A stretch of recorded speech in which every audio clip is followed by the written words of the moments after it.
So today we are going to have a second lesson and trying to do a steamed fish. This fish has to be a swimming fish.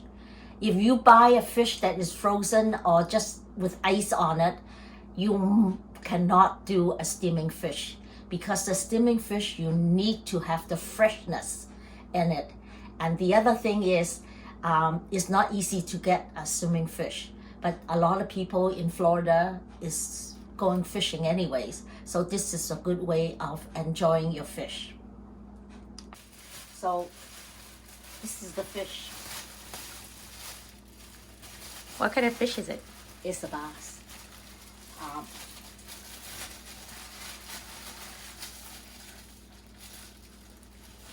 Wait now. This is the striped bass. In a Chinese store, they will clean the fish for you, but sometimes they don't do 100%. So all you need is a fork and just go through your fish quickly and make sure that it is clean. Okay, so you go against the grain. So if there's anything dirty or any more scales left behind, then you would get rid of it.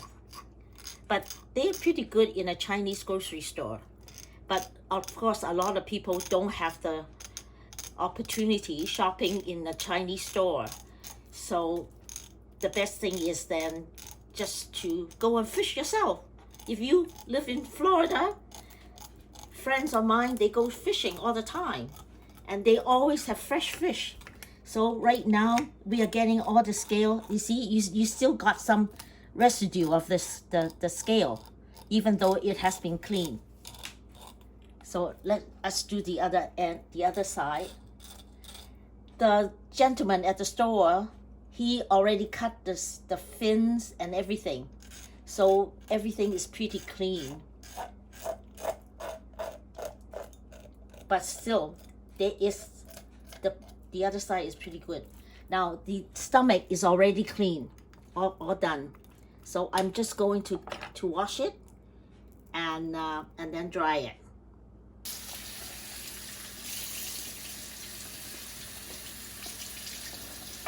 You make sure the inside is clean too, because there's quite a bit of, if you see red,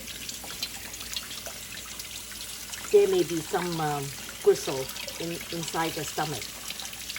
And make sure all the inside is clean as well. But because it's on video and so on, I'm going to cut the head out, because I think a lot of people go unhappy about seeing the fish with the head. You could use a plate that I use it because it's nice and thin and it gets the heat quickly. So I buy this in a Chinese store, but you could always use a corral, like something like this. So I'm going to use the tin one. The corral may take a little bit longer. To bring the taste out, you need to salt the fish a little bit, just very little.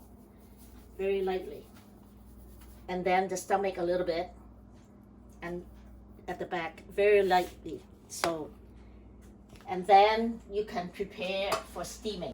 And in order to prepare for the fish, you will need a green onion,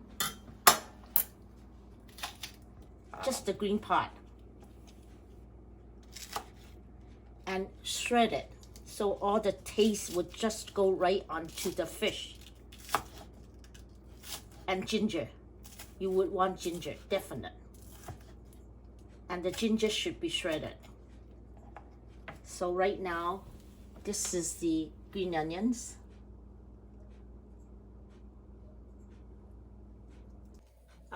All Chinese has a steamer. It depends on how you want to set it up. I usually just have a big frying pan that is deep enough that I could put water in it. Right now there is water in it already, and a steamer stand. and then I could put my dish on top.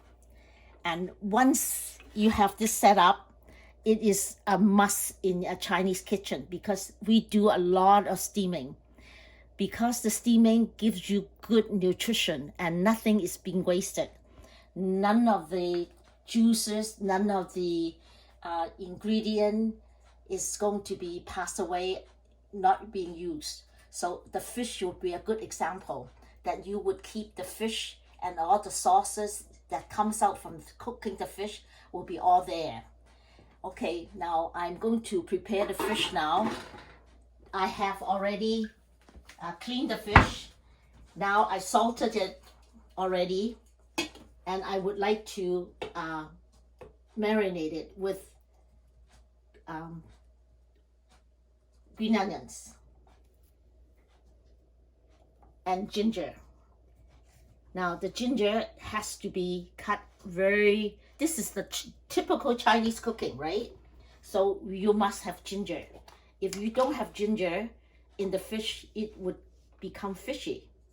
Then your product would not be as good as should be. So I use about 2 or 3 pieces of sliced ginger that I already prepared. But if not, you could just go to the store. Any grocery store now would have ginger fresh. So very thin.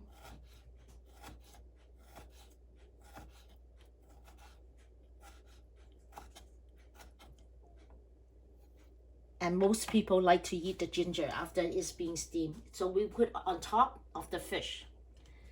And in the meantime, I already have the stove on to high for steaming.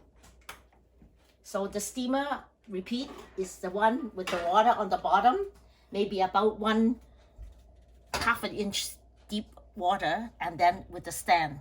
And you have to wait until it's bubbling. Now the steamer is ready, and my fish is also ready.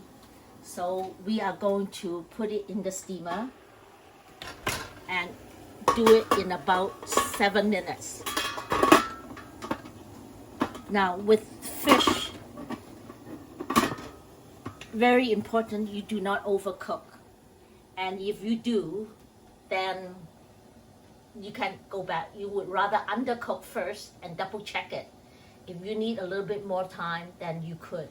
You could take a fork and poke at it, and if it goes through the body, the fish, and in the meat, you could put the fork in, then it will be done. So let's just give it about 7 minutes. In the meantime, when the fish is almost cooked, I'm preparing to have some oil that would sizzle on top of the fish, and that really makes a good tasting fish. So I may need about a tablespoonful of oil. Use an old pot, even though if you burned it, but this pot is in my family for years, and because we like to have the hot oil pouring on top of the fish, because it makes a lot of difference. And when you go to a restaurant, they do it that way. Something is there. Okay, I'm checking on the fish now. See, it's done pretty well. Ah, it is done now. Good. It's not overdone, it's just done. And look at the sauce on the bottom. That comes from the cooking of the fish. So this is done, the fish is done. But it's not quite ready because I have to put hot oil in to sizzle it, to give it a special taste.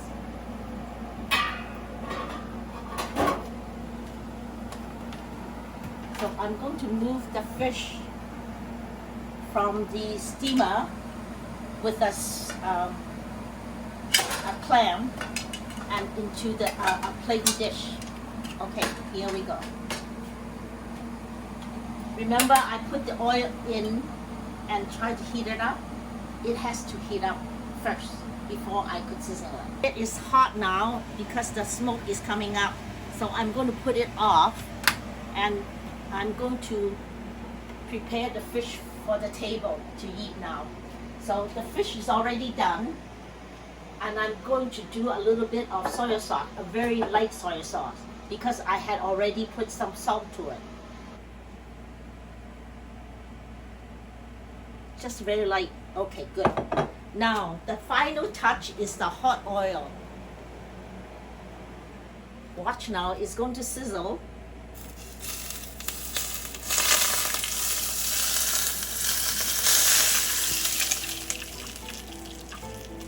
End of the fish. Thank you for watching Cooking with Pauline. If you want to see more Chinese home cooking, please like and subscribe on YouTube.